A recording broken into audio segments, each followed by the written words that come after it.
Inilah aku, utuslah aku. Pembacaan dari kitab Yesaya.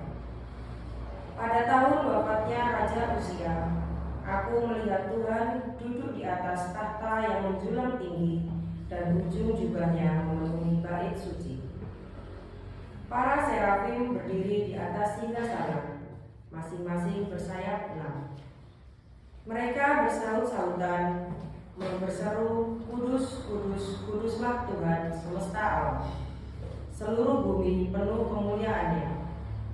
Maka bergoyanglah alas ambang pintu disebabkan suara orang yang berseru itu, dan rumah itu pun penuhlah dengan asap.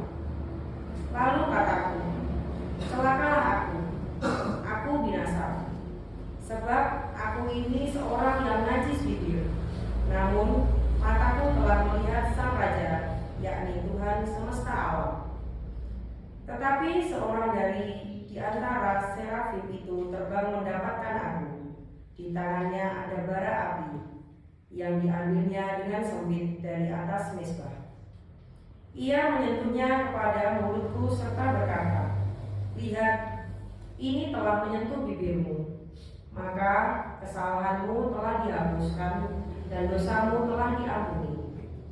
Lalu aku mendengar suara Tuhan berkata, "Siapakah yang akan kuutus? Dan siapa yang akan pergi untuk aku?" Maka sahutku, "Ini aku, utuslah aku." Demikianlah sabda Tuhan. Syukur pada Allah. Nama Tuhan hendak kuatakan, di tengah umatku muliakan.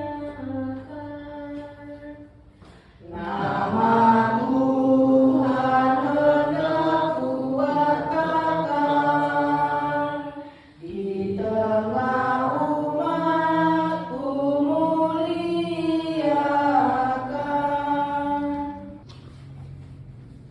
Inilah yang kami wartakan dan inilah yang kami imani. Pembacaan dari surat pertama Rasul Paulus kepada jemaat di Korintus.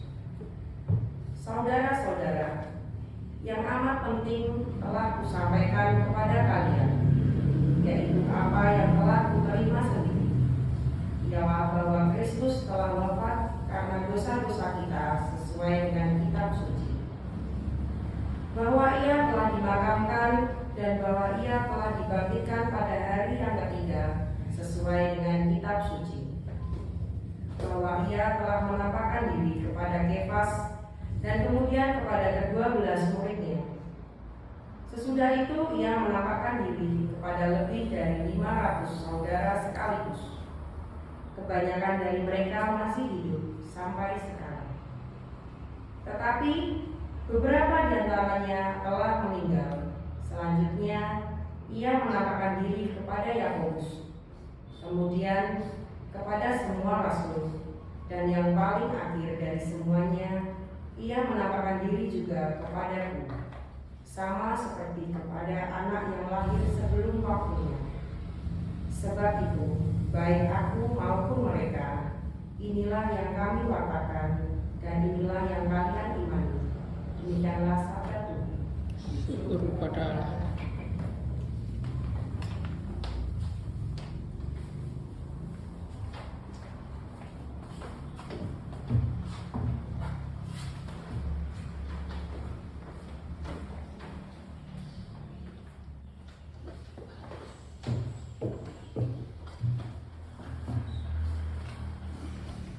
Haleluya.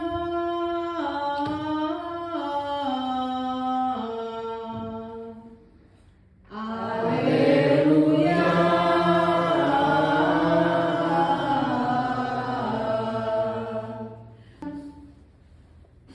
Mereka meninggalkan segala sesuatu lalu mengikuti Yesus. Sekali peristiwa, Yesus berdiri di pantai danau Genesaret. Banyak orang mengerumuni dia, hendak mendengarkan firman Allah. Yesus melihat 2 perahu di tepi pantai. Nelayan-nelayannya telah turun dan sedang membersihkan jala. Yesus naik ke dalam salah satu perahu itu yaitu perahu Simon, dan menyuruh dia supaya mendorong perahunya sedikit jauh dari pantai, lalu duduk dan mengajar orang banyak dari atas perahu. Setelah selesai berbicara, Yesus berkata kepada Simon, "Bertolaklah ke tempat yang dalam dan tebarkanlah jalamu untuk menangkap ikan."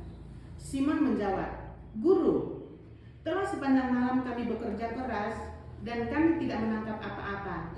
Tetapi karena perkataanmu itu, aku akan menebarkan jala juga."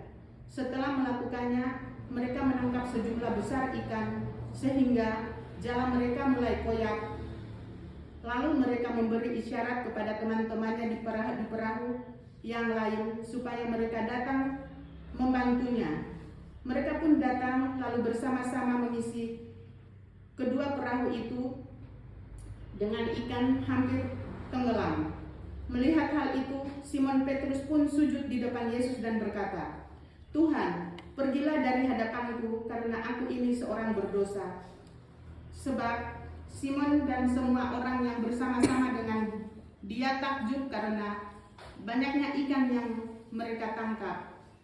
Demikian juga Yakobus dan Yohanes, anak-anak Zebedeus yang menjadi teman-teman Simon. Yesus selalu berkata kepada Simon, "Jangan takut, mulai sekarang engkau akan menjala manusia." Sesudah menarik perahu-perahunya ke darat, mereka pun meninggalkan segala sesuatunya lalu mengikuti Yesus. Demikianlah Injil Tuhan. Terpujilah Kristus.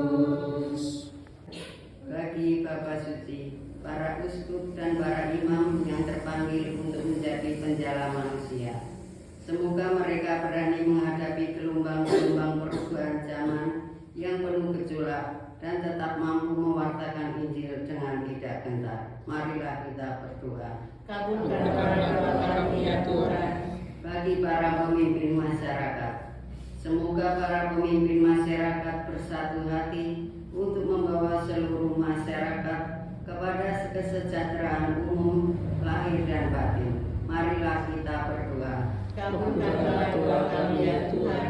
Bagi mereka yang menderita, semoga mereka yang menderita, para tawanan dan para pengungsi, para jompo, orang-orang sakit, dan pengembara memperoleh bantuan yang memadai dalam suasana penuh kasih. Marilah kita berdoa. Kabulkanlah doa kami ya Tuhan. Bagi umat paroki kita, semoga Ekaristi yang kita rayakan bersama mempererat ikatan kami dan memberi kekuatan untuk bekerja sama menghidupkan persekutuan kita dalam Kristus. Marilah kita berdoa. Kabulkanlah doa kami ya Tuhan. Kita berdoa pula untuk orang-orang yang belum sempat menghadiri ibadat pada pagi hari ini. Semoga lain waktu mereka bisa tersentuh hatinya untuk bisa mengikuti ibadat. Dan kita berdoa juga untuk orang-orang sakit yang ada di wilayah kita, di lingkungan kita. Semoga Tuhan mengulurkan tangannya, menjamah mereka, memberi kekuatan dan memberi kesembuhan. Kami mohon. Kabulkanlah doa kami ya Tuhan. Tuhan Allah kami. Hidup